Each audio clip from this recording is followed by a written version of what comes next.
This is the Reasonable Faith Podcast with Dr. William Lane Craig. So glad you're here. I'm Kevin Harris with Dr. Craig. Bill, we have a lot of questions on who your favorite philosopher is, the best debate that you've been in, some of the more influential books in your life.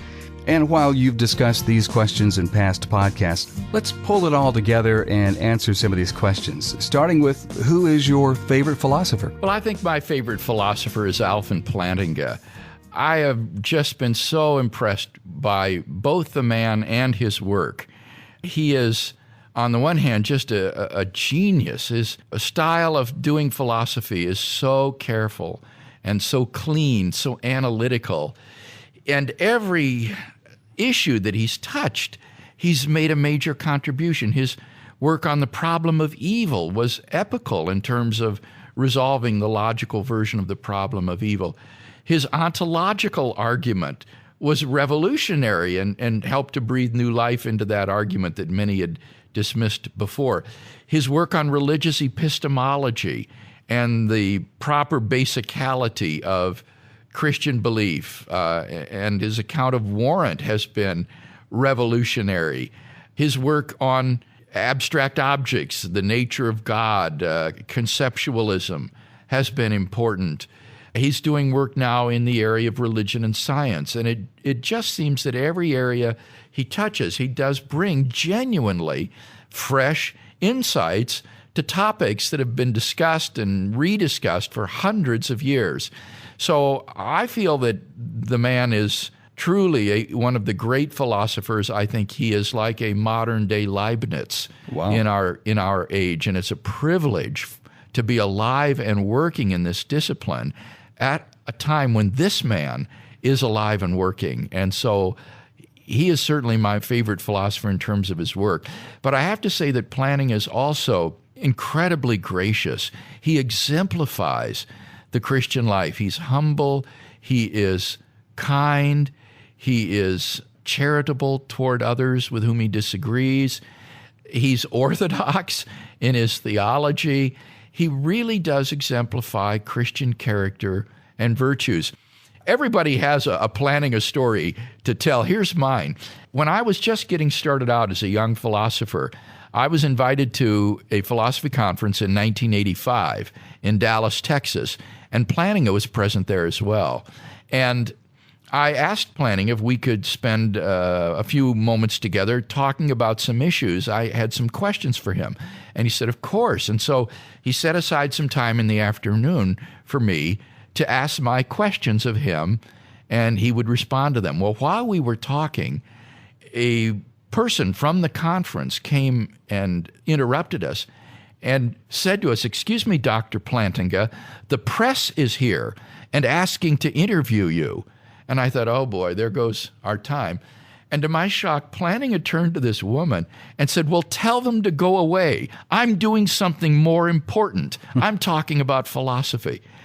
And you can imagine, Kevin, the sense of affirmation and importance that gave to me as a young philosopher, that he considered it more important to talk to me and to answer my questions than to do this interview with the press. And it just spoke volumes to me about the man's character as a Christian, that he would value other people in that way rather than self-aggrandizement and being a big name in the press and things of that sort. So Plantinga is a terrific guy, a terrific thinker. And when our little daughter Charity was born, when she was just 2 years old or so and learning to speak, I taught her, whenever anybody would ask her to say, "Charity, who is your favorite philosopher?" she would say, "Alvin Plantinga." And they would just be bowled over because they didn't expect this 2-year-old to have an answer. She was Alvin Plantinga. Yeah. And then I would turn to Charity and I'd say, "Well, what's your favorite book, Charity?"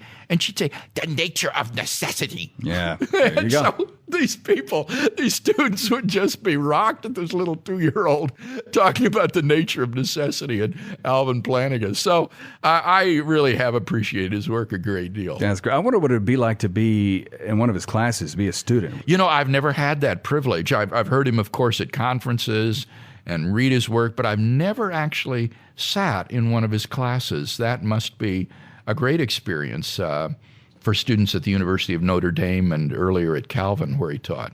Spiritual mentor. Who's been a real spiritual influence? Obviously, Alvin Plantinga in many ways also, but let's kind of broaden the category a little bit. I really haven't had a close spiritual mentor. After I became a Christian my junior year in high school, I was never discipled per se by anybody in the way that we talk about discipleship today. I just started going to church, reading my Bible, trying to live for Christ. Had a wonderful pastor, Vernon Peterson, of the church that I was attending, and he was a role model for me. But I suppose if I had to pick one person, I guess I would say it would be Bill Bright, the late Bill Bright, founder of Campus Crusade for Christ. I always admired this man's depth of commitment to Christ, the burden of his heart for fulfilling the Great Commission, and the earnestness with which he took his Christian faith, his importance on the walking in the power of the Holy Spirit. I think Bill Bright really did exemplify for me the kind of committed Christian that I would like to be. And so, although I didn't know Dr. Bright personally, I only met him once in my entire life. Nevertheless, I think his example probably more important to me than anybody else that I can think of in terms of my spiritual walk. What's profound about that is that in the way that he kind of mentored you even from afar, how there's a possibility that we might be that for somebody else that we haven't even met yet. That is a responsibility not to be taken lightly. He didn't know me from Adam, and yet I was looking to him as a kind of role model and example, and we never know who might be looking to us similarly as that sort of a role model and mentor. So that is a good reminder, I think, for all of us. Bill, you've read so many books. It'd be probably hard to crank it down to one or two faves, but what about some favorites? Well, in terms of influence, I think it would be the books that one read early on in one's life that diverted one's life in a certain direction and therefore were so determinative and influential in the path that one's life has taken. And if we think in those terms, for me, the book would have to be, first of all, E.J. Carnell's Introduction to Christian Apologetics. Carnell wrote that book in 1948, just as evangelicalism was beginning to emerge from the fundamentalist closet and the intellectual renaissance in evangelical thought and life was beginning to take place. Carnell was a professor at Wheaton College.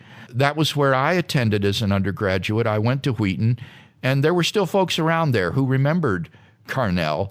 And my senior year, I believe it was, I read Carnell's introduction.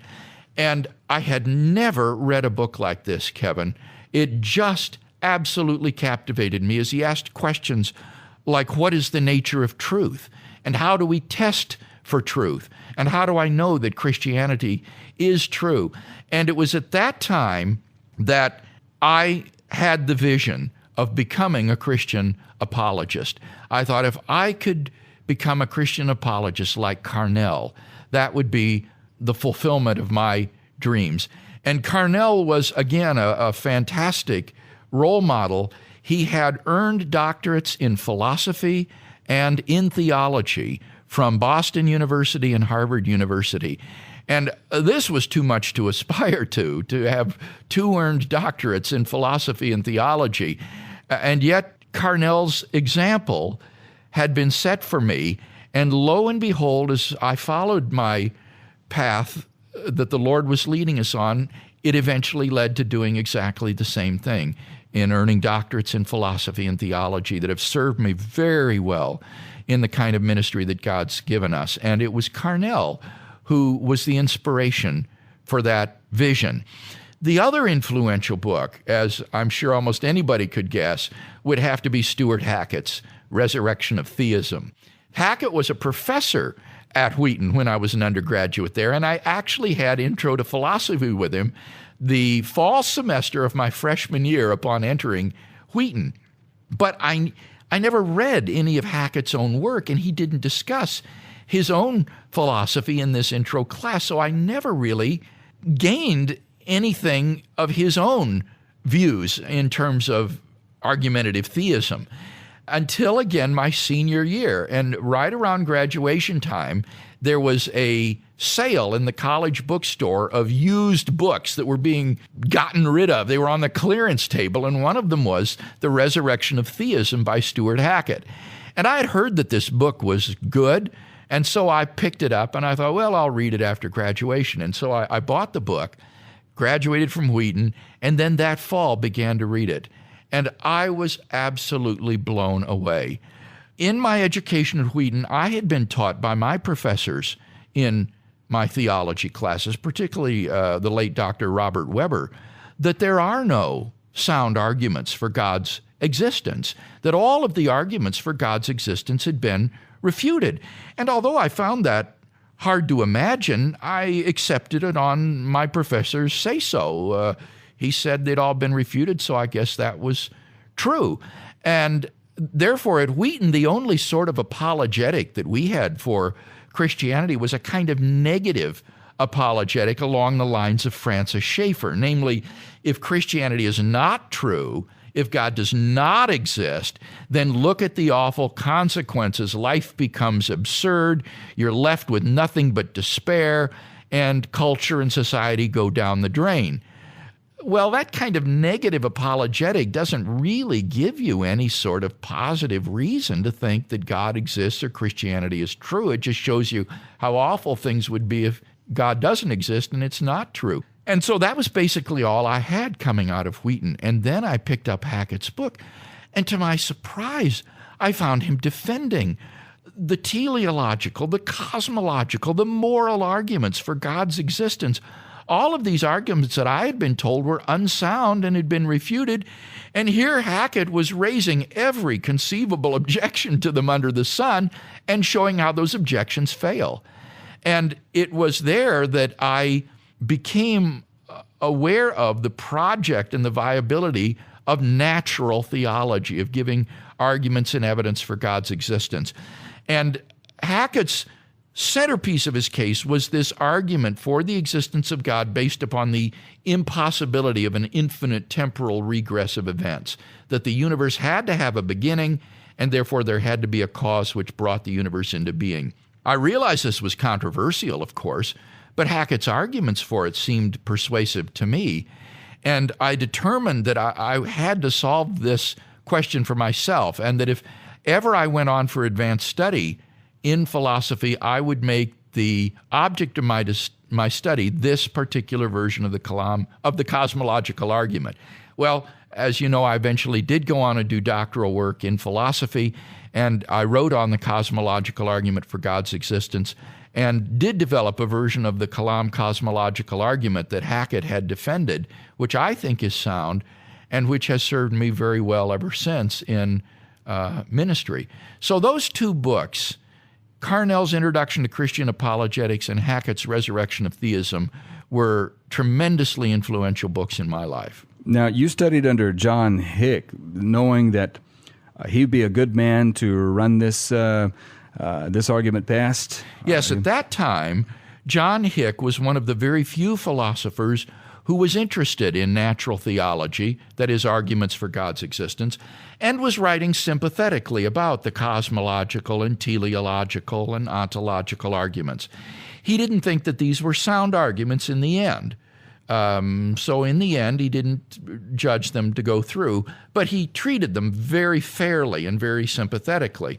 And I thought that's the best I can hope for, is writing under a dissertation supervisor like this. And he did turn out to be like that. It was a dream working with Professor Hick. He became like a second father to us. Wow. Best debate that you've been involved in? Well, you know, I've been in a lot of bad debates, Kevin, as debates go, where the opponent just doesn't have the intellectual wherewithal or the debating skills to do a very good job. And quite a number of years ago, I was feeling dissatisfied with being in these poor quality debates one after another. And I was thinking to myself, how would I fare if I came up against an opponent who was really a good philosopher and a good debater? I would love to really have a good contest like that. Well, then I got a call from Campus Crusade for Christ at the University of North Carolina, inviting me to participate in a debate with Dr. Doug Jessup at UNC. And I said, great, we'll have a debate, and the topic was the existence of God. Well, I knew something was up when Jessup insisted on going first in the debate. I normally go first because I take the affirmative side, and the affirmative typically goes first, but he wanted to go first. And I thought, there's something funny about this. Why would a negative speaker want to go first? And I thought, he wants to go first so that he can launch a preemptive attack on all of my arguments and refute them before I even get up to speak. And I thought, there's no way I'm going to let that happen. So I said, no, I'm the affirmative speaker. I go first. And he wouldn't back down. And so we finally had to have a coin flip in front of the departmental secretary at UNC. And he won the flip. So he got to go first. And I thought, oh, brother, what am I going to do now? Because I know what he's going to do. So what I decided to do was I prepared a short speech, not a full 20-minute speech, but just a 15-minute speech that would leave me 5 minutes of time to extemporaneously respond to his preemptive attack that I was sure he was going to launch, and hopefully at least bring the debate back to a point of neutrality so that I could then try to pull ahead later in the rebuttals. Well, that was exactly what happened. He got up in his first speech, and he refuted every one of my 5 arguments that I was going to give in the order in which I was going to present them. He had objections to every one of them. And I thought, wow, I am in for a good debate tonight. When you say refuted, is there a difference between rebutting and refuting? Not as the way I was using the words. What I meant is he offered objections. Okay. He offered refutations. Yeah, all right. He didn't ignore the arguments. He said, here are my 2 responses to this argument. Here are my 3 responses to this argument, Okay. even though I hadn't even given them yet. Yeah. And so when I got up to speak, what I did was I would present my prepared argument, and then I would use part of those 5 minutes to say, now, how would I respond to Dr. Jessup's attack on this argument? And I would quickly respond and attempt to at least neutralize his attack. Well, that worked perfectly. And by the time the rebuttals kind of brought us back to parity again. And then during the rebuttals, it was very closely contested. When he spoke, he would pull ahead. When I spoke, I would pull ahead. Then when he spoke again, he would pull ahead. And so I went right down to the closing statements. And I felt it was only in the closing statements that the Christian side really pulled ahead and was able to come out on top in this debate. And afterwards, I went up to him and I said, you are a very good debater. And he said, I was on my collegiate debate team. Mm-hmm. And I thought, that explains it. So here was a fellow who was a good philosopher, and he was also a debater in college. And so this was the best debate I've ever been in. And we have a transcript of that debate, which is posted at reasonablefaith.org under the debate section. The tape of the debate was too corrupted to be able to sell as a CD. The quality was very poor, but it was good enough to transcribe. And so folks can at least read that debate if they care to. What debate do people most know you for? Which one do you think? I think it's the Willow Creek debate that I had with Frank Zindler from American Atheist, Madeleine Murray O'Hare's organization. Yeah, probably because Zondervan put that out. And exactly. It was marketed by Zondervan. And so lots of people in England, Australia, as well as here in North America, have seen that debate, and just everybody says the same thing. Where did they come up with that atheist? Because he was supposed to be the go-to guy. Oh, yeah. He was chosen by the local colorful, outspoken atheist in Chicago. Right, Rob Shermer. He was supposed to be the man. Oh, he was. He was the man, and I'd seen videos of Zindler debating with other Christians, and he took them to pieces. I mean, the only reason he looked bad in that debate was because I was super well prepared for his arguments and what I thought he was going to bring up, and so was able to put through my case. But boy, in other debates that I watched him in, he did much better. But that debate is probably the one that most folks have heard of, I think. Of all the books that you've written, which one are you most proud of? I think that the best book that I've written is Time and Eternity. This is not a scholarly book. It's a popular level book that flowed out of my work on God and time. And it was published by Crossway. It brings together 13 years of research on the nature of divine eternity, on the subject of God and time. So it is massively undergirded by scholarship. It handles really, really important issues respecting God and time. Crossway did a beautiful job with the book in terms of putting the footnotes at the bottom of each page rather than at the end of the chapter. They have figures, they have pictures in it. It's just beautifully printed and done. And I think that of all the things that I've written, I'm most proud of that book, Time and Eternity, for its quality, its appearance, and its readability. Dr. Craig, is there a verse that kind of serves as a general motto for you? There is a kind of ministry verse that I've adopted. It's 2 Corinthians 10:5, where Paul is talking about the spiritual warfare that he's engaged in. And he writes this to the Corinthians: "We destroy arguments and every proud obstacle to the knowledge of God, taking every thought captive to obey Christ." And I thought that's exactly what I want to be about, destroying arguments and every proud obstacle to the knowledge of God, bringing every thought into captivity to Christ. So that's the verse that I typically will put the reference to under my name when I sign a book or autograph something. This is the motto for our ministry. Thank you for your time, Dr. Craig, and thank you who are listening. Don't forget that many of the resources that Dr. Craig mentioned are available at reasonablefaith.org. So become more involved with us at reasonablefaith.org, and we'll see you next time on Reasonable Faith with Dr. William Lane Craig.